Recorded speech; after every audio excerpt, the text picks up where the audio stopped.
the consular ship. We're on a diplomatic mission. Please find reasons to use cannons, please. Find the passages in this lesson. I want them alive.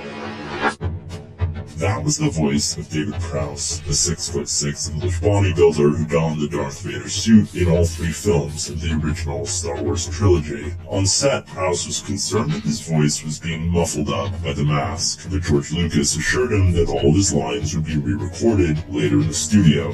And they were. Just not by Prowse. George Lucas had a quote-unquote deeper, darker sound in mind. He wanted the voice of esteemed and classically trained stage and film actor Orson Welles, star of The Third Man, creator of Citizen Kane, one of the most famous actors and filmmakers in the world. But on second thought, Lucas feared Welles' voice would be too recognizable. Unless this great public, you're a gale with a hanging. And so Lucas turned to another actor, whom he'd heard about through a couple of screenwriter friends of his. It was March 1st, 1977, and a 43-year-old James Earl Jones walked into a recording booth at Golden Studios to lay down some of the most iconic lines in cinematic history. The circuit is now complete. When I left you, I was but the learner. Now I am the master. 2.5 hours later, Jones walked out with a check for $7,500 and not so much as a credit in the movie. As a matter of fact, for another 20 years, James Earl Jones would remain uncredited in A New Hope and The Empire Strikes Back, with the actor's own blessing. Jones considered David Prowse to be the true actor behind the character of Vader, thinking of his own performance as little more than a special effect. I find your lack of faith disturbing. But of course, the voice of Darth Vader is so much more. What Jones and Lucas managed to achieve in just 2.5 hours in a sound booth was nothing short of culture-changing, breathing life into what would become possibly the most recognized villain in cinema. And how did they do it? Well, according to Jones, by keeping things relatively simple. Vader, says Jones, is a man who never learned the beauties and subtleties of human expression, so he figured out the key was to keep it on a very narrow band of expression. On the original Star Wars, this approach was something of a product of necessity. Jones and Lucas simply didn't have the time to explore the character's history, his psychology, the characteristics that make us human, that make us complicated. These were facets Jones later admitted he hoped to explore when it finally came time to record for The Empire Strikes Back, but George Lucas said no. Whatever they had done before, that's what Lucas wanted again. Yet despite these constraints, there remains a clear mastery to Jones's vocal performance. No doubt Hayden Christensen was performing his dialogue as a burgeoning Darth Vader on a very narrow band of expression too. The master. I'm overwhelmed, sir.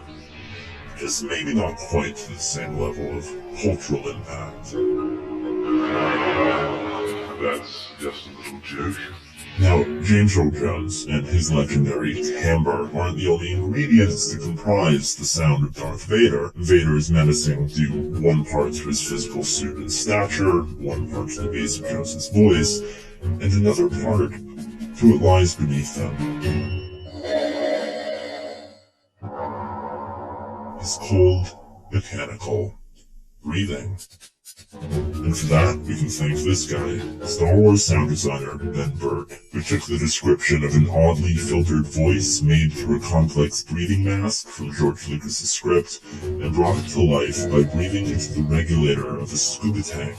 Burtt is also responsible for recording the playback of Jones's vocal tracks in rooms of various sizes in order to achieve the effect of the lines being spoken from inside of a mask. Darth Vader is iconic for so many reasons, thanks not only to Jones, or Prowse, or Burtt, or even Lucas, but to the trilogy's cinematographers, to John Molo and Brian Muir, who constructed Vader's suit and mask, to Star Wars conceptual artist Ralph McQuarrie, and to the samurai of Akira Kurosawa's films that inspired Lucas. But had we gotten this? You are not a part of the alliance. Take over. instead of this. You are part of the Rebel Alliance and a traitor. Take her away. There's no knowing how the legacy of the character and the Star Wars franchise might have changed. Darth Vader's conception and the property of Star Wars as a whole is an exceedingly rare coincidence of history, and one that will no doubt continue to have an incalculable impact on popular culture for generations to come.